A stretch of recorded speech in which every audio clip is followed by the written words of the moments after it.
चलिए, पहला क्वेश्चन है, भारत में प्रकाशित होने वाला पहला अंग्रेजी समाचार पत्र कौन सा था? और ऑप्शन दिए हुए हैं बंगाल गजट, द स्टेट्समैन, फिर लिखा हुआ है हिंदू और बॉम्बे हेराल्ड। बताइए।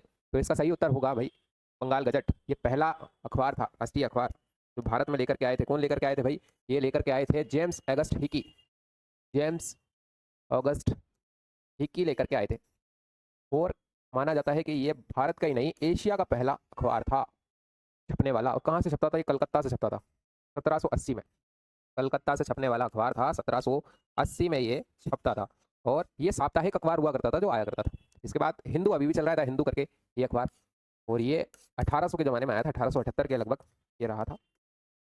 ये मद्रास चेन्नई से छपता है। और यूपीएससी वगैरह के बड़े बड़े एग्जाम में जो जितने भी बच्चे तैयारी करते हैं, द हिंदू को बहुत रिलायबल सोर्स के तौर पर यूज़ करते हैं। इस तरीके की इसकी जानकारी हमें यहाँ से मिलती है। और आगे बढ़ते हैं। फिर लिखा हुआ है अगला क्वेश्चन, पंडित जवाहरलाल नेहरू द्वारा नागौर में पंचायती राज प्रणाली का शुभारंभ कब से हुआ था? ऑप्शन दिए हुए हैं 1956, 1957, 1958 और 1959। तो भाई इतना तो हमें पता है कि पंचायती राज व्यवस्था जो है वो 2 अक्टूबर 1959 को शुरू हुई थी। तो आंसर यही होगा, 2 अक्टूबर 1959 को जवाहरलाल नेहरू आते हैं कहाँ पर? राजस्थान के नागौर जिले में। और वहाँ पर सबसे पहले पंचायती राज व्यवस्था लागू करते हैं गाँव में, एक जिले में। ये जिला कौन सा है? जिला कहें या गांव था, इस टाइप का था ये, नागौर। नागौर में सबसे पहले पंचायती राज व्यवस्था शुरू करते हैं। और किसकी सिफारिश पे करते हैं? तो भाई बलवंत राय मेहता समिति की सिफारिश पर करते हैं। बलवंत राय मेहता समिति ने यह बताया था कि भाई पंचायतों का स्तर त्रिस्तरीय होना चाहिए, जिसमें ग्राम पंचायत होना चाहिए, जनपद पंचायत होना चाहिए और फिर जिला पंचायत होना चाहिए। 3 तरीके की पंचायत की व्यवस्था होना चाहिए। इस तरीके से इस पंचायत व्यवस्था का शुभारंभ किया गया था। फिर इसे 73वें और 74वें संविधान संशोधन के अंतर्गत हमने अपने संविधान में भी जोड़ा है। इतनी जानकारी हमें इससे मिलती है। आगे बढ़ते हैं। फिर लिखा हुआ है वर्मी कंपोस्ट द्वारा निर्मित जैविक खाद को दर्शाता है।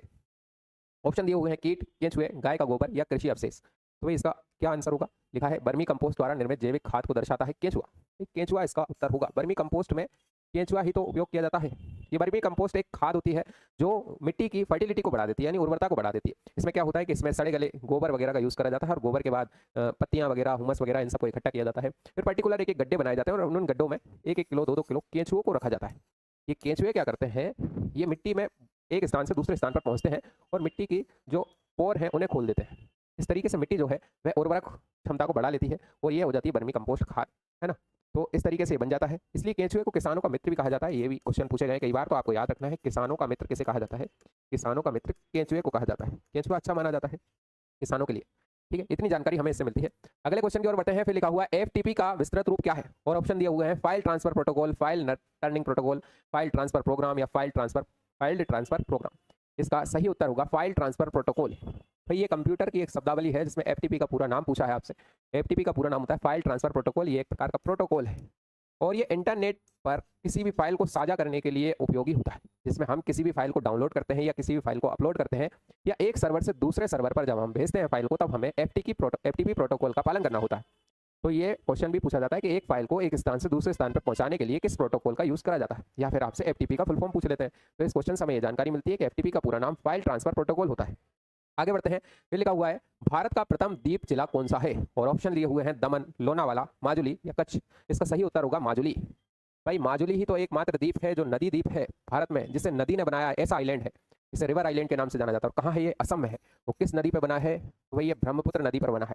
ब्रह्मपुत्र नदी ने ही इसे निर्मित किया है। इसमें क्या हुआ है कि ब्रह्मपुत्र नदी, तो आप जानते हैं कि नदियां जब अपनी युवा अवस्था में होती हैं तो वह अपने आकार को बदलती रहती हैं, और जब ये आकार बदलती हैं तो एक स्थान से दूसरे स्थान पर इस तरीके से जाती हैं। जब ये असम वाले इलाके में निकल रही थी तो असम वाले इलाके में जो माजुली एक क्षेत्र पड़ता था, उस माजुली क्षेत्र को इस नदी ने यहाँ से निकल करके ऐसे काट दिया, और अगली बार जब वह नदी आई तो ऐसे काट दिया, ऐसे इसने रास्ता बदल दिया। इस तरीके से ये पूरा जो क्षेत्र है ये अपने ही स्थान पर एक आइलैंड में तब्दील हो गया, और इसी आइलैंड का नाम पड़ा माजुली द्वीप। ये माजुली द्वीप है।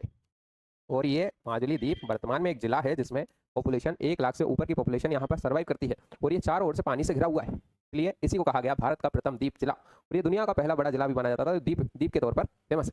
किस नदी पर बनाया गया है? ब्रह्मपुत्र नदी पर। ब्रह्मपुत्र याद रखना है आपको। आगे बढ़ते हैं। अगला क्वेश्चन है कौन से विटामिन में एक धातु घटक होता है? और ऑप्शन दिए हुए हैं vitamin E, vitamin A, vitamin C या विटामिन बी12। तो भाई इसका सही उत्तर होगा विटामिन बी12। विटामिन बी12 इसका सही उत्तर क्यों होगा? क्योंकि विटामिन बी12 का रासायनिक नाम है साइनोकोबाल्मिन, और साइनोकोबाल्मिन इसका रासायनिक नाम है। तो इससे हमें एक धातु प्राप्त होती है कोबाल्मिन, इसी से एक धातु प्राप्त होती है कोबाल्ट। इसलिए हमसे जो क्वेश्चन पूछा गया उसका उत्तर ये है कि कौन सा विटामिन में पाया जाने वाली एक धातु घटक है? तो विटामिन बी12 उसमें पाया जाता है कोबाल्ट। इसके अलावा अगर हम विटामिन ई की बात करें तो इसका रासायनिक नाम होता है टोकोफेरोल।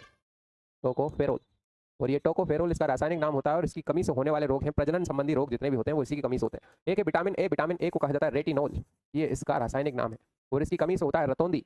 फिर है विटामिन सी का रासायनिक नाम है स्कारबिक एसिड, स्कारबिक एसिड, और इसकी कमी से होता है स्कर्वी रोग, है ना। अब ये विटामिन बी जो है वो पूरा का पूरा एक कॉम्प्लेक्स में रहता है, कॉम्प्लेक्स में यानी कि ये कई सारे विटामिनों से मिलकर बना हुआ एक कॉम्प्लेक्स है। इसमें विटामिन बी 1 भी होता है, विटामिन बी 2 भी होता है, बी 3 भी होता है, फिर बी 5, फिर आपका आ जाता है बी 6, बी 7, बी 9 और बी 12। आपके एग्जाम में यहाँ से जनरली क्वेश्चन बनते हैं, है ना। इन सब के रासायनिक नाम भी होते हैं, कुछ फेमस भी हैं। विटामिन बी 7 ये फेमस है, बालों को झड़ना इससे होता है ना। बी 1 थाइमिन ऐसे बोला जाता है, बेरी बेरी रोग इसी की वजह से होता है। इस तरीके से कुछ क्वेश्चन पूछे गए हैं आपके एग्जाम में। चलिए आगे बढ़ते हैं। फिर लिखा हुआ है टेराबाइट का मान कितना होता है, और ऑप्शन दिए हुए हैं 1024 पेटाबाइट, 1024 मेगाबाइट, 1024 गीगाबाइट या 1024 किलोबाइट। तो इसका सही उत्तर होगा 1024 गीगाबाइट। भाई 1024 जीबी मिलकर के बनाते हैं एक टेराबाइट। जीबी, जीबी का फुल फॉर्म होता है गीगाबाइट, 1024 जीबी मिलकर के बनाते हैं टेराबाइट। इसी को बोला जाता है 1 टीबी। आजकल जो मेमोरी आ रही है वो 1 टीबी के आसपास आ रही है, चाहे आप मोबाइल ले लो, चाहे आप कंप्यूटर ले लो। अगर बड़ी क्षमता वाले अगर आपको मेमोरी स्पेस चाहिए तो 1 टीबी तक का स्पेस आपके मोबाइल या कंप्यूटर में आता है।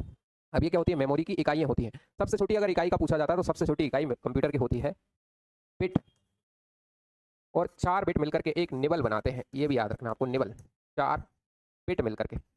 8 बिट मिलकर के क्या बनाते हैं भाई, 8 बिट मिलकर के एक बाइट बनाते हैं। ये क्या है, मेमोरी की साइज है बाइट।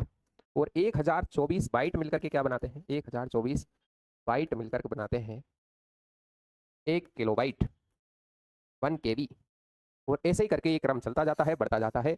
1024 केबी मिलकर बनाते हैं 1 एमबी, फिर 1024 एमबी मिलकर के बनाते हैं 1 जीबी, 1024 जीबी मिलकर बनाते हैं 1 टेराबाइट टीबी। इतनी जानकारी हमें इस क्वेश्चन से मिलती है। मिलते हैं नेक्स्ट वीडियो में, तब तक के लिए बने रहिए हमारे साथ। वीडियो अगर पसंद आता है तो वीडियो को लाइक, चैनल को सब्सक्राइब जरूर करें। धन्यवाद।